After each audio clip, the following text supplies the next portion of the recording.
Her gut twinged with a sudden warning. She'd learned to trust this kind of warning ever since connecting with the Force. She stood, seeking its source. All at once, the sky darkened, as though day changed to night in the space of a moment. The bonfires were suddenly bright, casting the Forbidden Valley in ethereal light. The sounds of the festival faded. Something rumbled deep in her chest. Something angry and desperate and familiar. Then, the festival was gone, whisked away and replaced by an endless sand, whipped into flurries by the wind. She sensed him before she saw him, the familiar thing as close as her own breath. It was Kylo Ren, black-clad as always, his cape sweeping the ground. He stared at her in foreboding silence through his mask. The mask was different now, a patchwork of wicked black pieced together with angry red lines. Her skin dimpled with sudden cold. This wasn't a vision. It was a Force connection. Their first since Crate. And with the connection came a certainty that turned the blood in her veins to ice. He'd been looking for her. Palpatine wants you dead, he said, simply and without preamble. Serving another master? She asked, feeling strangely disappointed. No.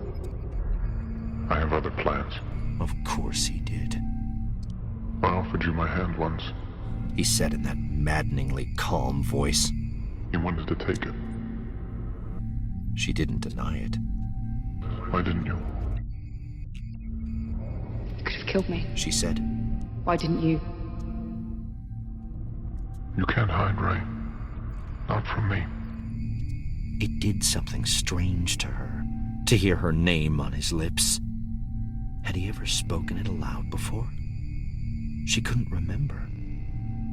Now that the shock of seeing him again was wearing off, Rae began to notice other things, like the fact that his voice carried an undercurrent of tension, or maybe even regret, that his boots were muddy, that his cloaked form cast a shadow on the desert floor, as though he were really, truly there with her. I see through the cracks in your mask. You're haunted. You can't stop saying what you did to your father. She imagined that moment as clearly as she could. Han's hand on Kylo's cheek, gazing at his son with love, even as his dying body slumped over the chaotic red lightsaber that had skewered him. Rae wrapped her mind around the image, threw it at Kylo. He flinched. Then, he threw an image right back at her. Tally marks, scratched into the wall of her downed, sand-filled AT-AT. Do you still count the days since your parents left? Such pain in you. Such anger. He began walking toward her. She steeled herself. Where are you? He asked, reaching for her mind, grabbing something before she could barricade her thoughts. Somewhere that reminds you of home. On Jakku. Of waiting for your parents. The ache of being alone. She would not show weakness. She would not let tears fill her eyes. She would not. My mother doesn't see the darkness in you. He went on relentlessly. Your friends don't either. But I do.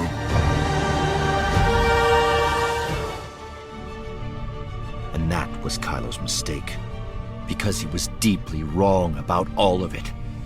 Leia knew about her dark visions, about the rage and impatience that always threatened their training sessions. Maz knew it too. She opened her mouth to tell him to go kiss a Rathtar, but he moved too fast, into her space, so that he loomed over her. He smelled of molten iron. I don't want to have to kill you, he said. I'm going to find you, and I'm going to turn you to the dark side. offer you my hand again, you'll take it. Not a chance, We'll see. she snapped.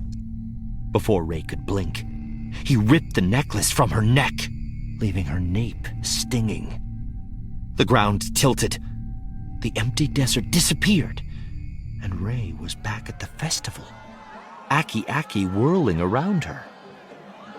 A tall male approached, a yoke around his neck that branched out into a magnificent display of wares, grain jewelry, colorful fans, candies. Her fingers drifted to her neck, to the empty space where the necklace should have been. Her nape still smarted. It had been their most powerful force connection yet. Even when she'd been in the hut on Octo and their hands had met, it had been nothing like this. So vivid, so dangerously palpable. This time, they'd been in each other's spaces,